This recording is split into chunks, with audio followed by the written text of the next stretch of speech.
transparent in our pricing, in our cataloging, etc.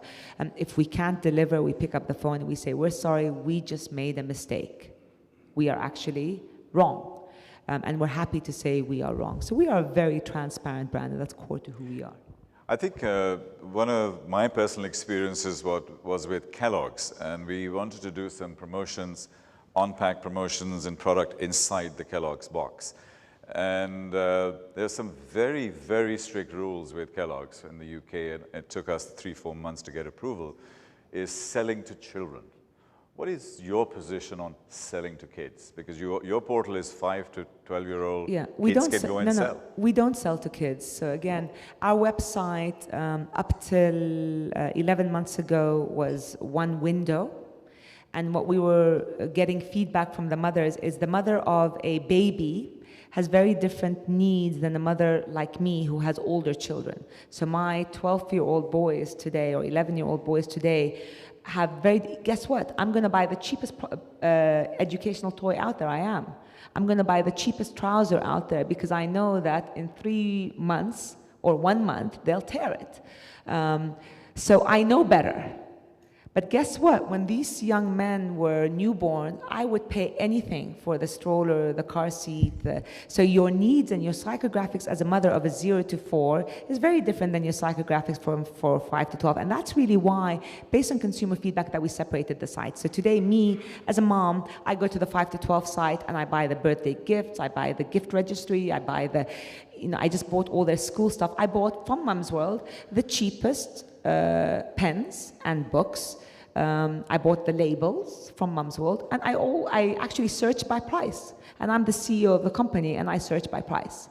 But if I was a mommy of a baby, I wouldn't be searching by price. I'd be searching by the highest quality.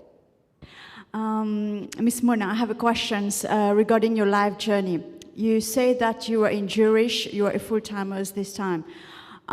What is the paradigm shift? What is the click that turn your mind to left your job and come as an entrepreneur? Currently, I'm a full-time person, and I have a great idea. It's a non-profit organization right now, and we've done a lot of married project, which was really amazing and making a difference in the life of people. But my question is, where did you get the courage to stop your full-time job where you have a routine, you have to wake up in the morning, get ready, go for lunch with friends, and and where you're the owner of a company or an entrepreneur, every day you have to think differently, where, how, when. So what is this push that make you change this, and how did you leave this transition? Thanks. Great. So as I mentioned earlier, when I was working with Johnson & Johnson in Zurich, I really did feel blessed. I really did. I would go into the office. It was a wonderful journey of learning, of being surrounded by super smart people who were teaching me a lot of things. I learned German. I was traveling Europe. It was great. The equation was great. It was the right place to be at that point in my life. And then when Rabia called me that afternoon and he told me about the idea of bait, for me, really the tipping point was the element of social impact, where I really sat back and I said, what is it that in 10 years or 20 years, I want to look back and say that I've actually achieved or accomplished? A lot of people talk about success, and they talk about success being exiting your business for $1 billion, or success being, having a cushy castle in Emirates Hill. That isn't my value definition of success personally. My value definition of success is being able to do something with passion and with excellence that would make a difference to one person. That's one.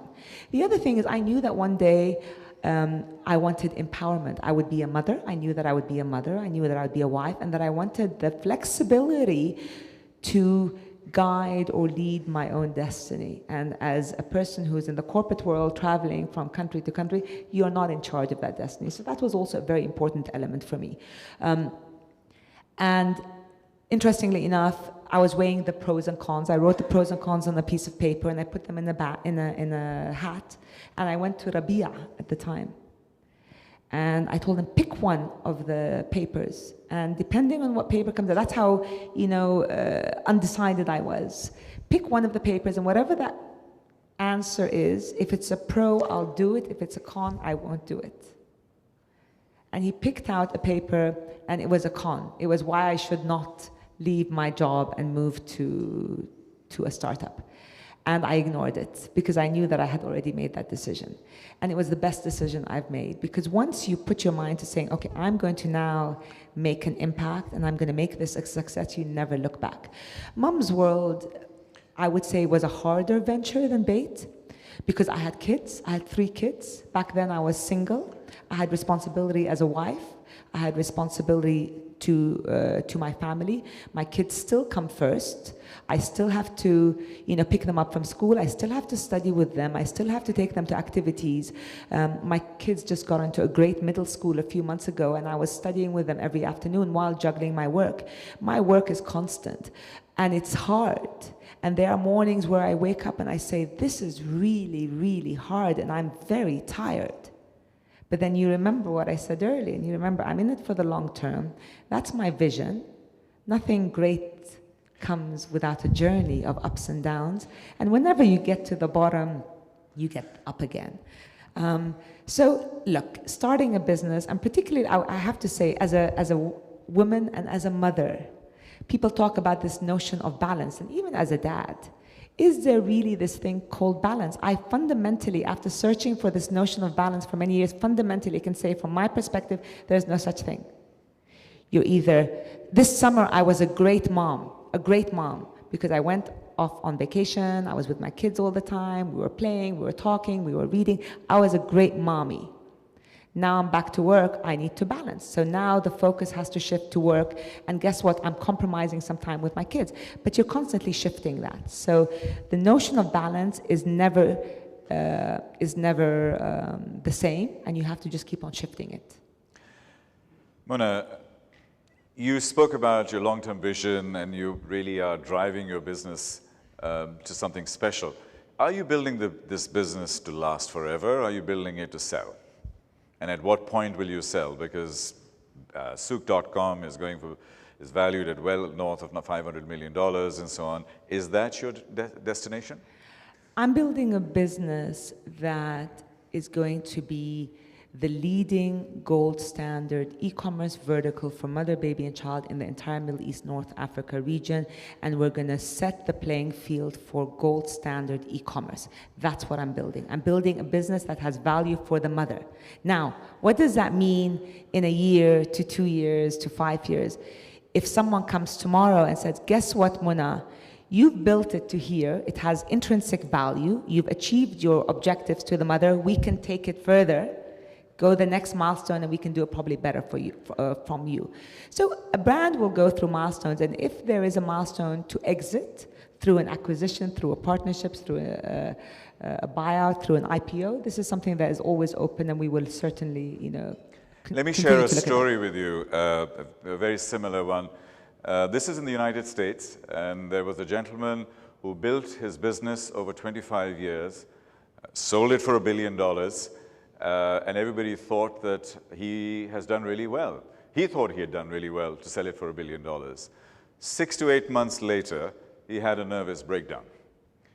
He actually just completely collapsed. And when we did the analysis of why his life just crumbled, is because if you hear Mona speak, she is living all her human needs. She is creating a lot of certainty. She's creating a lot of significance in her life. She's got a lot of love and connection from team, from people. This person who had a nervous breakdown was that the only friends he had were bankers. The only people that were coming up to him was only for one reason, for money. And there was nothing else that he had in his life. And all of his connections and stuff like that just completely dissipated. All he had was $1 billion. Nothing else. Everything else just collapsed. Do you fear things like that? That you'll have $1 billion and nothing else? So look, to be clear. He doesn't mind that. Yeah. You say he's smiling. My husband's smiling. Again, you're not driven by the $1 billion. The $1 billion will come by building a great business. If you're driven by the $1 billion, you won't build a great business. The key is, and again, I will say this again. From my perspective, it all comes down to what is my driver and what is my passion. And there have been times when I have looked at Mom's World and looked at our suppliers and looked at the people working in the organization and looked at the difficulties, and I said, you know what? This today is not my passion. It's not. Because guess what? I missed my 7-year-old boy's parent-teacher meeting. I actually remember this. It was the first parent-teacher meeting ever that I had missed, and I don't think I'll ever forget this, but because I was so overextended, I got to the school and I waited outside the school in the car for the right timing, not knowing that it was actually an hour before. And then I walked in, all proud of myself, only to see my little son sitting in the corner, feeling very embarrassed and almost humiliated, saying, "Mom, you're late, you missed it." And I thought then, what a terrible mother I am. That for me is a failure. That's a failure. If I knew I would do that to my kids every day because my business is taking over, guess what? Guess what my decision would be? My decision would be my success. And what is my success? My success are my children. But today, I'm able to do that. Today, my children have built the business. They are my inspiration. They have seen the growth. And that is my driver. So we've been able to create that balance. So the long and short of it is, you need these checks and balances always. What is it that's driving you? And if it's not driving you, you need to sit back and say, what do I need to do now to make it drive me back again? Great, thank you. A couple of quick questions and then we'll start the wrap-up process. Any entrepreneurs here? Yes, ma'am. Double hands, 2 hands going. Must be a great question. Please go ahead. It's few quick questions. First of all, thank you very much. It's a great pleasure for me to see you today and listen to you. First of all, you are now having around 100,000 SKUs on the website. How many of them are actually in stock? So, as the lady behind you asked earlier, we are a marketplace model. So very similar to the way Amazon operates, where Amazon Prime has everything sitting in the warehouse, everything outside Amazon Prime, which is over 80% of their inventory, is not sitting in their warehouse. Not all of it is sitting in stock. Our fast movers, our exclusives are sitting in stock. Now, in this part of the world, with the landscape that's not yet developed, this has been challenging for us because what happens is, let's say the Graco distributor.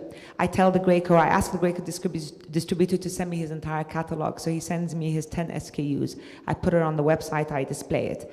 And I put it up at 9 a.m. At 9:05, I get an order. We place the PO with the Graco distributor, and guess what? He's out of stock. Yeah, and that has happened. So this is a journey that we're trying to fix. We're fixing it in several ways. One is making sure that we penalize distributors and suppliers who do that, and we have done that. So we have actually now just recently we dropped a supplier who was doing that to us all the time. So we said, you know what, we're not working with you. And the bigger the brand gets, the more leverage you have, so these suppliers are more careful. The other one is stocking more. So as we grow in our journey, so for example, all of our mother mandatories, whether it's the bottles or the pacifiers, the milk, the diapers, all of that is sitting in our warehouse. And as we grow as a business, we'll be smarter in how much we stock. But as a marketplace, we'll never be able to stock everything. We have a question here. Yes, ma'am. Sorry, I have a few more. It's a quick follow-on question because it's Okay, very so technical. I will pronounce them all together. And how many people now working in the company to serve this number of SKUs? And my last question, are you actually mentoring entrepreneurs to be? Like ventures or something like this? We're 50 people in the organization, and yes, I'm part of Endeavor. So Mom's World, and I was selected as part of Endeavor 2 years ago, so we're very privileged to be part of that. And as part of Endeavor, I do mentor entrepreneurs. Yes, ma'am. And I'm sure there are a lot of retailers who don't really, whose products you don't have, but they want to market through you. One is that, and the other is what social causes are you involved in? Yeah. So we do, Thank you. our website is open to retailers. So any retailer that wants to merchandise on our website, we do that for them and we help them basically get their products on the website. We market the products for them. We manage the entire supply chain from A to Z. We are essentially your online platform. So just like you have a store in Dubai Mall or Mall of the Emirates, you would have one online as well. And we also allow advertising. So any brands that don't want to merchandise on our website or sell on the website, they can advertise or sample. So in our boxes, we also have sampling exercises. So for example, we can put a sample for moms of a certain child's age in different boxes. Yeah, so social courses are, as I mentioned earlier, are core to who we are as an organization. Part of our interviewing process is when a person signs a contract with Mums World, they actually have to sign that they guarantee that they will participate in one of our social causes a month. They have to, it's a mandate, because that's part of our DNA. We've done a lot. So in Ramadan, we did the Meal for Meal, where we were giving Ramadan meals. We work a lot with kids with autism. We work with kids with special needs.